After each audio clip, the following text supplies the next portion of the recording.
Bonjour et bienvenue sur ma chaîne. Aujourd'hui, c'est une petite journée triste du mois de juin. Il vente, il pleut, il fait pas beau. Mais on met du soleil dans notre cœur et on parle de protection solaire. C'est parti!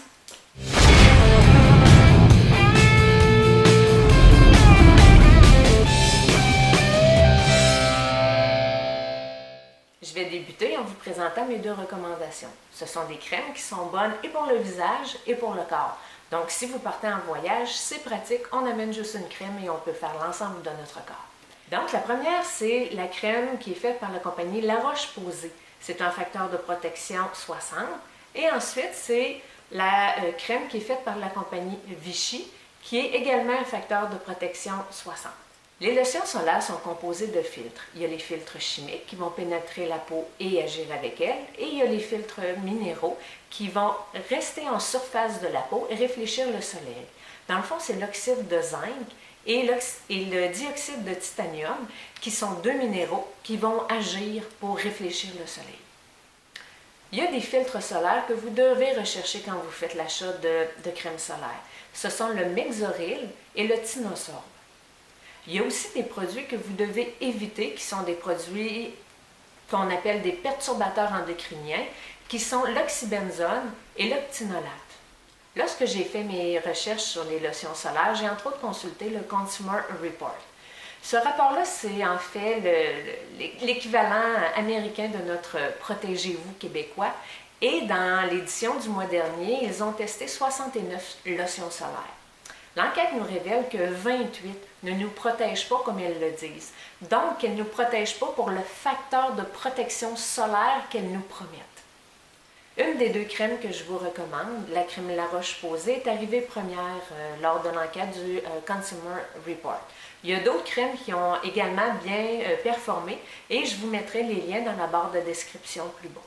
Il y a une chose qu'il faut faire attention. Il faut toujours vérifier quand on lit comme ça sur les crèmes solaires pour quel pays a été fait la crème solaire. Parce que selon qu'elle a été faite pour l'Europe, pour le Canada ou pour les États-Unis, les recettes peuvent changer. Donc, la Roche-Posay, qui est faite pour les États-Unis, contient de l'oxybenzone. Et dans la formule faite pour le Canada, elle n'en contient pas. Donc, c'est pour ça que je vous la recommande. Elle ne contient pas de perturbateurs endocriniens. Ce que j'ai également fait, c'est que je me suis rendue dans les pharmacies avec la liste des produits qu'on souhaitait avoir dans les crèmes solaires et ceux qu'on ne voulait pas. J'ai consulté plusieurs produits solaires, je me suis attardée à ce qu'elle contenait et j'ai découvert une crème solaire. C'est celle-là, c'est la Vichy, une de mes recommandations. L'avantage avec cette crème-là, c'est qu'elle est à la fois minérale et à la fois chimique. Donc, c'est un peu le meilleur des deux mondes. Ce qui est bien avec les filtres minéraux, c'est qu'ils sont recommandés pour les personnes qui ont la peau sensible. Les deux lotions solaires que je vous recommande réagissent très bien quand on les applique sur une lotion hydratante. Elles réagissent très bien aussi avec les fonds de teint et les correcteurs de teint. Sauf que quand on les applique sur le visage, elles rendent le visage un peu lumineux. Pour contrer cet effet lumineux-là, moi, ce que je vous suggère, c'est de vous appliquer comme ça la lotion solaire sur votre main. Et ensuite de ça, vous venez mélanger une bébé crème. Moi, personnellement, j'ai utilisé celle de la compagnie Garnier. Et vous venez mélanger un peu de bébé crème comme ça. Vous le mélangez bien avec votre doigt. Et ensuite, vous vous appliquez sur votre visage et la crème va avoir un effet un peu plus mat. Donc, votre visage va être moins réfléchissant. Maintenant, je vais vous parler de la façon dont j'applique mes lotions solaires. D'abord, quand je travaille l'hiver, je travaille l'été, mais je n'ai pas d'exposition au soleil, donc j'utilise ma CeraVe. Ma CeraVe, elle me sert de lotion hydratante et il y a un facteur de protection 30 à l'intérieur de celle-ci. Sauf que le Consumer Report est venu nous apprendre qu'il n'y a pas un facteur de protection 30 dans cette crème-là, mais plutôt de 15. Donc, c'est une protection qu'on dit urbaine. Donc, ça fait pour sortir et entrer dans un bâtiment, mais pas plus que ça.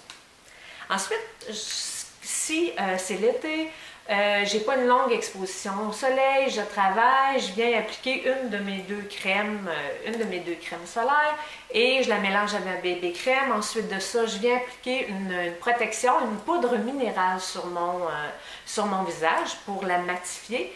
Mais l'été, j'utilise une poudre minérale avec un facteur de protection solaire à l'intérieur. Je vais vous faire une autre vidéo concernant les poudres que j'aime. Ensuite de ça, si on est l'hiver et que je fais une activité ou un sport à l'extérieur, je vais venir appliquer encore une fois une de mes 2 crèmes, sauf qu'à ce moment-là, je la mets partout sur mon corps et je réapplique à toutes les 2 heures. Cette semaine, mon produit québécois, il est derrière moi. C'est une toile de Vincent Cordeau. Vous me direz pourquoi pas un produit mode, pourquoi pas un article de beauté, mais c'est parce que cette toile-là, elle est dans mon salon.